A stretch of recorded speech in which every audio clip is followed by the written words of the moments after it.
விதைப்பும் அறுப்பும் என்ற இந்த தலையங்கம் நோவாவின் காலத்தில் வாக்குத்தத்தமாக கர்த்தரால் கொடுக்கப்பட்டது என்பதை நாம் அறிந்திருக்க வேணும்.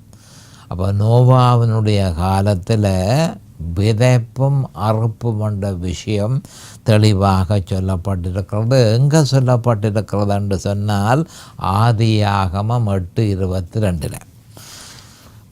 ஆதியாகமம் 8:22 பார்ப்போம். பூமி உள்ள நாளளவும் விதைப்பும் அறுப்பும் சீதளமும் உஷ்ணமும் கோடகாலமும் மாரிகாலமும் பகலும் இரவும் ஒளிவதில்லை என்று தம்முடைய உள்ளத்தில் சொன்னார் என்று சொல்லப்பட்டிருக்கிறது. அப்போ கர்த்தர் விதைப்பும் அறுப்பும் நிச்சயமாக இருக்கும், சதாகாலமும் இருக்கும் என்று சொல்லி தெளிவாக சொல்லியிருக்கிறார். நீ விதைப்பாயா இருந்தால் நீ என்னத்தை விதைக்கிறியோ அதைத்தான் நீ அறுக்க வேணும் என்று சொல்லி தெளிவாக ஆண்டவர் சொல்லியிருக்கிறார்.